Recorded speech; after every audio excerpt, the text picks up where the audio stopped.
देखिए आप ध्यान दीजिए, आज हम लोग समझेंगे जनन। जनन का सबसे जटिल प्रक्रिया मादा जनन तंत्र होता है।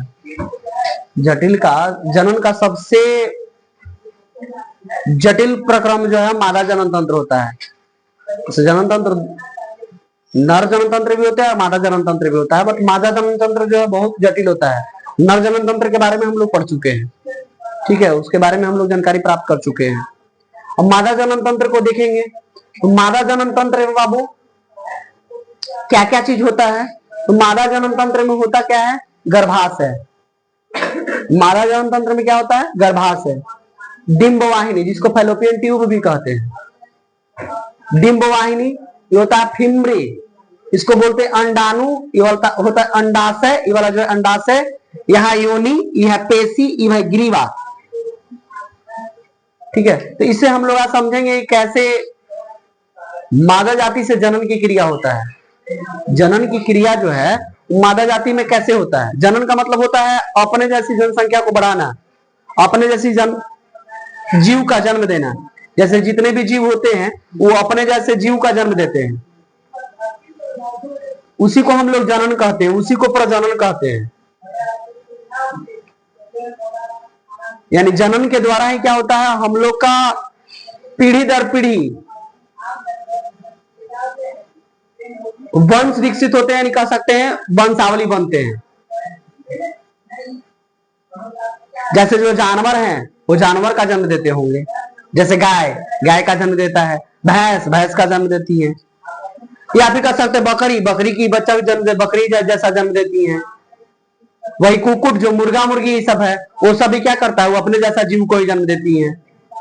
मछली है तो वो सब अपने जैसा जीव को ही जन्म देते हैं। मानव है तो मानव जैसा ही जीव को जन्म देते हैं। कभी कभार ऐसे अपवाद होता है कि जीव का क्या होता है, जैसे कह सकते जाति चेंज हो जाते हैं, जैसे कभी कभार होता है।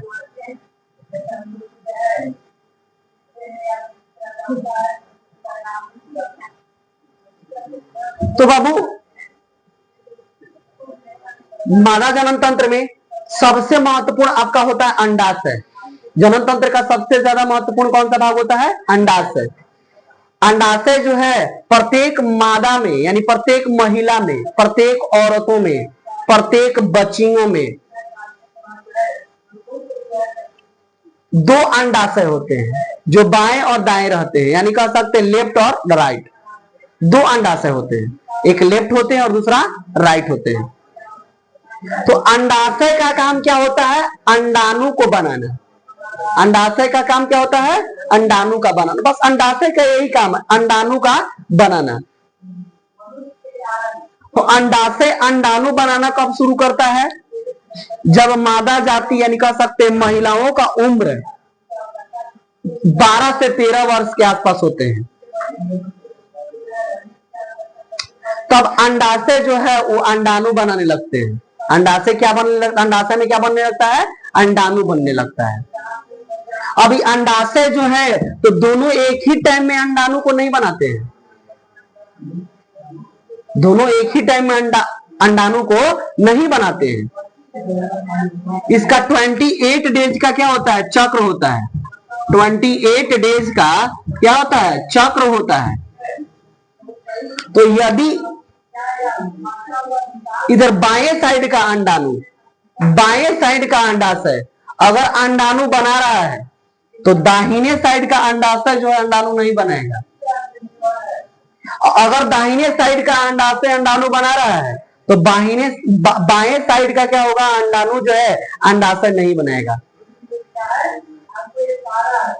ये गॉड गिफ्ट है, प्राकृतिक देन है। ऐसा नहीं कि इसमें कोई मानव हस्तक्षेप होता है, नहीं, प्राकृतिक है। ये होना ही कंफर्म है, होता ही होता है। तो यदि बाएं साइड का अंडाशय अंडाणु बना रहा है तो 28 दिन के बाद फिर दाहिने वाला अंडाशय जो है अंडाणु बनाएगा, फिर इधर वाला बंद हो जाएगा। अगर इधर का अंडाशय अंडाणु बना रहा तो इधर वाला क्लोज रहेगा, इधर वाला क्या रहेगा बाबू, क्लोज रहेगा। अगर इस बाएं साइड का बना रहा है तो दाहिने साइड वाला क्लोज रहेगा।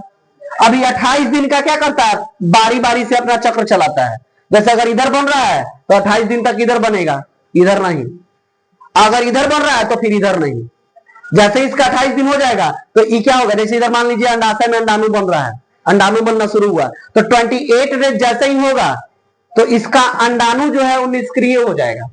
अंडाणु क्या होगा, निष्क्रिय हो जाएगा, यानी कह सकते क्रियाहीन हो जाएगा, एक्टिव नहीं रहेगा वो। यानी कह सकते हैं अपनी भाषा में कि खराब हो जाएगा वो। जैसे ही 28 दिन होगा तो इसका बना हुआ अंडाणु क्या होगा, धीरे धीरे धीरे धीरे नष्ट होने लगेगा। कब, जब तक इसको शुक्राणु न मिलेगा तब। जब इसको शुक्राणु नहीं मिलेगा तब क्या होगा, ये धीरे धीरे समाप्त होने लगेगा, खराब होने लगेगा। क्या चीज, अंडाणु। और फिर अपना ई बनाना शुरू कर देगा। तो अंडाशय में अंडाणु बनते हैं और इसके साथ दो गो हार्मोन भी उत्पन्न होता है। हार्मोन दो गो कौन कौन होता है, एस्ट्रोजेन, एस्ट्रोजेन और प्रोजेस्टेरोन। प्रोजेस्टेरोन,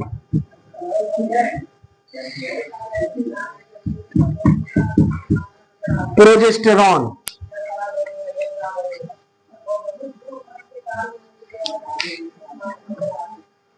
एस्ट्रोजेन और प्रोजेस्टेरोन, इससे दो हार्मोन भी बनते हैं। अंडाशय से दो ही काम होता है, अंडाणु बनता है और दो हार्मोन उत्पन्न होता है, एस्ट्रोजेन और प्रोजेस्टेरोन। अब जैसे ही अंडाशय में अंडाणु बन जाता है तो अंडाणु बनता है 1 से लेकर 7 डेज तक, 1 से लेकर 7 डेज तक। 7 से लेकर के 14 डेज तक क्या होते हैं, एक्टिव रहते हैं, एक्टिव रहते हैं। 28 डेज तक एक्टिव रहते हैं और फिर 28 डेज से लेकर के 28 डेज तक क्या होते हैं, निष्क्रिय हो जाते हैं। यानी इस अवधि में अंडाशय को जैसे ही स्पर्म मिलेंगे, नर जनन तंत्र का स्पर्म होता है, एक द्रव होता है जिसको वीर्य कहते हैं, शुक्राणु कहते हैं। जैसे ही इतना देश के अंदर अंडाणु को स्पर्म मिलेंगे यानी शुक्राणु मिलेंगे तो गर्भधारण होगा, अन्यथा नहीं, अन्यथा नहीं होंगे। फिर क्या बोलते हैं 21 से लेके 28 डेज तक, 28 से लेके 28 डेज तक में क्या होता है, धीरे धीरे निष्क्रिय होने लगते हैं, मन खराब होने लगते हैं और इस रास्ते से फिर क्या होता है, योनि के द्वारा बाहर निकल जाते हैं, जिनको रज्जोधर्म कहते हैं। जिसको क्या बोलते हैं, रज्जोधर्म बोलते हैं। इस रास्ते के द्वारा बाहर आ जाता है जिसको हम लोग रज्जोधर्म कहते हैं, मासिक धर्म कहते हैं, जो एक कह सकते प्राकृतिक की क्रिया है। रज्जोधर्म की क्रिया 12 वर्ष से प्रारंभ होकर 45 से 50 वर्ष तक की उम्र तक होता है। अगर बीच में अवरुद्ध होता है, बीच में रुकता है, तो उसका कारण एक ही है, गर्भधारण। उसका कारण एक ही है, गर्भधारण। गर्भधारण के समय ही क्या होता है, ये अंडाणु जो है बनना बंद हो जाता है, अंडाणु बनना बंद हो जाता है। अब जैसे ही अंडाणु बनते हैं, अंडाशय में जैसे ही अंडाणु बनते हैं तो अंडाणु को फिम्बरी जो होता है, फिम्बरी जो होता है वो पकड़ करके डिंब वाहिनी में लाता है। डिंब वाहिनी मतलब फैलोपियन ट्यूब, क्या उसको बोलते हैं, फैलोपियन ट्यूब। और जैसे ही अंडाणु को पकड़ करके यहाँ लाता है फैलोपियन ट्यूब में, यानी डिंब वाहिनी में जैसे ही पकड़ के लाता है, कौन, फिम्बरी। ये अंडाणु को पकड़ने के लिए इसमें उंगली जैसा झारल लगा हुआ होता है। ये क्या करता है, अंडाणु को पकड़ लेता है और पकड़ करके यहाँ डिंब वाहिनी के पास लाता है। डिंब वाहिनी जिसको बोलते हैं क्या बाबू, फैलोपियन ट्यूब।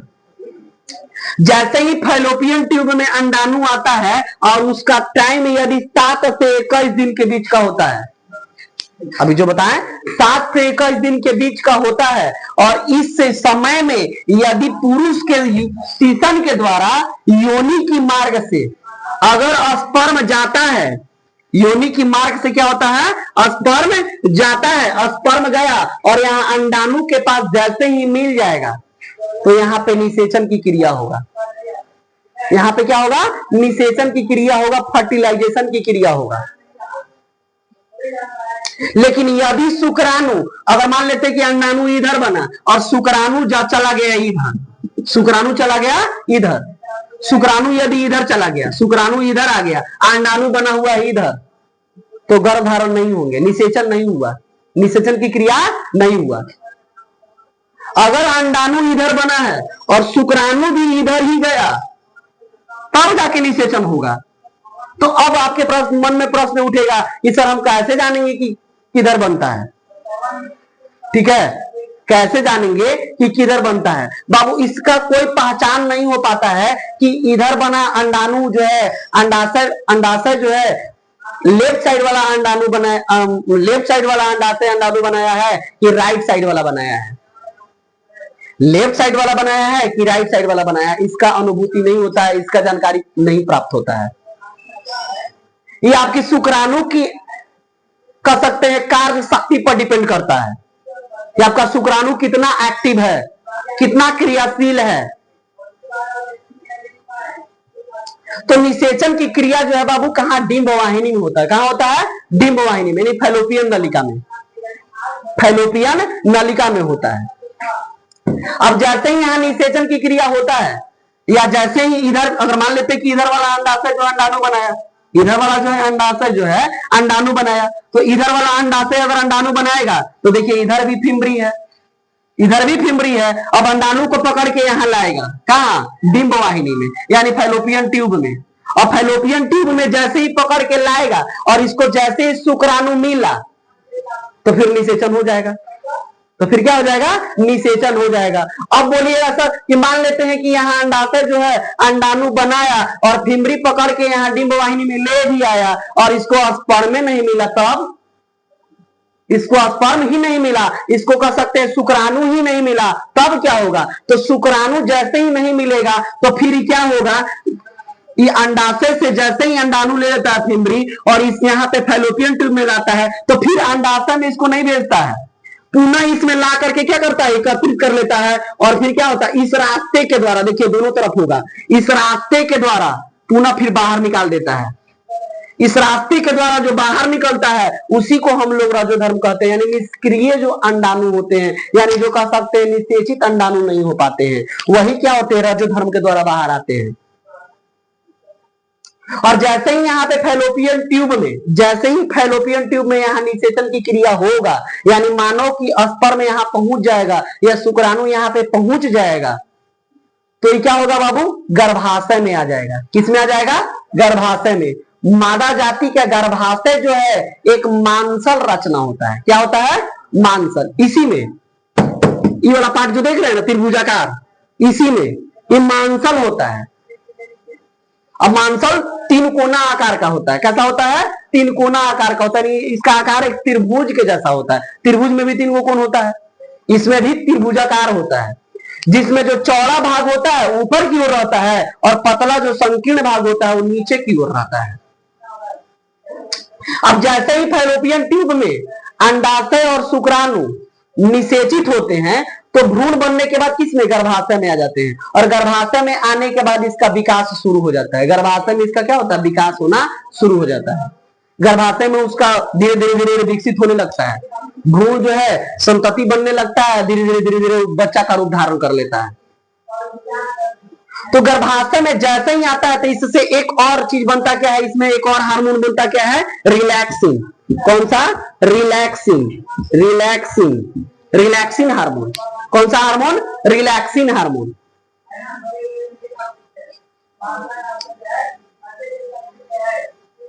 और इसमें रिलैक्सिन हार्मोन बनने के साथ साथ क्या होता है? धीरे धीरे बच्चा का विकास होना शुरू हो जाता है। मादा जाति का गर्भाशय की लंबाई जो है उस 7.5 सेंटीमीटर होता है। इसका लंबाई कितना होता है? 7.5। 5 सेंटीमीटर चौड़ा होता है, 5 सेंटीमीटर चौड़ा होता है और 3.5 सेंटीमीटर का मोटाई इसमें होता है, माने मोटा मोटाई होता है इसका। एक स्वस्थ मादा जाति में 7.5 सेंटीमीटर लंबा क्या होता है? गर्भाशय होता है लंबा 7.5 सेंटीमीटर, यानी कह सकते हैं 7.5 सेंटीमीटर। 5 सेंटीमीटर चौड़ा होता है और 3.5 यानी 3.5 सेंटीमीटर क्या होता है? मोटा होता है गर्भाशय, लेकिन जैसे ही इसमें भ्रूण जाता है, जैसे ही इसमें निषेचित अंडाणु और शुक्राणु जाते हैं, तो इसका आकार क्या होता है, बढ़ने लगता है। इसका आकार क्या होता है, बढ़ने लगता है, क्योंकि ये एक थैली के जैसा होता है। कैसा होता है, थैली के जैसा होता है। जैसे देखते होंगे बैलून में पानी उनी डालते हैं, तो जितने पानी डालिएगा ना उतने बैलून में क्या होता है, बढ़ने लगता है। उसी तरह से ये भी होता है, गर्भाशय भी होता है। जैसे जैसे विकास इसमें बच्चा करेगा, वैसे वैसे क्या होगा, इसका आकार बढ़ने लगेगा। लेकिन एक बार इसकी आकार बढ़ जाने के बाद पुनः पूर्वा स्थिति में नहीं आता है। जैसे कोई महिला अगर आप संतान को जन्म दे चुका है, तो उसमें फिर से गर्भाशय 7.5 सेंटीमीटर लंबा, 5 सेंटीमीटर चौड़ा और 3.5 सेंटीमीटर मोटा नहीं रहेगा। उसका साइज क्या होगा, कुछ बड़ा हो जाता है। उसका साइज क्या होता है, कुछ बड़ा हो जाता है, पूर्वा स्थिति में नहीं आता है। तो निषेचन यहां से जैसे ही शुक्राणु जाते हैं, शुक्राणु जाने के बाद यहाँ फैलोपियन ट्यूब में आता है और यहाँ अंडाणु वेट करता है, किसका, शुक्राणु का। और जैसे ही अंडाणु को शुक्राणु मिल जाता है तो निषेचित हो जाता है। क्या हो जाता है बाबू, निषेचित हो जाता है। और निषेचित होने के बाद वो भ्रूण बना लेता है, और भ्रूण बनाने के बाद इसी गर्भाशय में आकर के क्या होता है, भ्रूण बन जाता है, विकसित होने लगता है। इसका धीरे धीरे विकास होने लगता है। इसका धीरे धीरे क्या होता है, विकास होने लगता है। और रिलैक्सिन हार्मोन के कारण, इस रिलैक्सिन हार्मोन के कारण ही क्या होता है, गर्भ के अंदर बच्चा जो है वो हलचल करते रहता है। गर्भ के अंदर बच्चा जो है क्या करते रहता है बाबू, हलचल करने लगता है। तो वो किससे, रिलैक्सिन हार्मोन कैसे बनता है, रिलैक्सिन हार्मोन कैसे बनता है, महिलाओं की काम धाम करने से। जैसे जो महिलाएं ज्यादा नौटंकीबाज होती है ना, जो महिलाएं ज्यादा नौटंकीबाज होती हैं, ज्यादा नौटंकी करते हैं कि हमसे ही काम नहीं होगा, हमसे वो काम नहीं होगा, हमसे वो काम नहीं होगा, ठीक है, उस महिलाओं में बच्चों का जन्म जो है नॉर्मल नहीं हो सकता, ऑपरेशन से होता है। रीजन क्या है, क्योंकि यही रिलैक्सिन हार्मोन होकर बंधवे नहीं करता है। रिलैक्सिन हार्मोन बनता ही नहीं है, जिसके कारण क्या होता है, उनकी बच्चों का जन्म जो है नॉर्मल नहीं हो सकता है, ऑपरेशन की जरूरत पड़ जाता है। और ऑपरेशन का मतलब समझ ही रहे हैं आज के जमाने में, खर्चा। ऑपरेशन का मतलब आज के जमाने में क्या है, खर्चा। इसलिए घर पे सभी महिलाओं को चाहिए क्या, कि गर्भ धारण करने के टाइम में भी क्या करे, वो हर चीज को करे, हर काम को करे, जिससे उनका रिलैक्सिन हार्मोन बनते रहेगा। रिलैक्सिन हार्मोन क्या होगा, बनते रहेगा। बाबू यही रिलैक्सिन हार्मोन की कमी के कारण मुमताज का क्या हुआ था, मौत हो गया था। मुमताज जो थी, मुमताज शाहजहां की बेगम मुमताज, यही रिलैक्सिन हार्मोन के कारण क्या हुआ था, उसका मौत हो गया था। उसमें बना ही नहीं था। अब ऐसा नहीं कि वो काम नहीं करती थी या कुछ करती नहीं थी, नहीं, उनमें बच्चों का जन्म देने का औसतन जो कह सकते अंतराल था वो कम हो गया था। 14वां बच्चा का जन्म देने में मरी थी, ठीक है। मुमताज जो है 14वां बच्चा को जन्म देने में मरी थी। अब सोचिए तो किसी महिला का गर्भाशय कंपनी है, कंपनी नहीं ना है, उसमें रिलैक्सिन बनते रह रहा है, बनते रह रहा है, मशीन को चालू कर दिए, रिलैक्सिन बनते रह रहा है, ठीक है। तो रिलैक्सिन की कमी के कारण ही क्या होता है बाबू, ठीक है, नॉर्मल बच्चों का जन्म नहीं हो पाता है।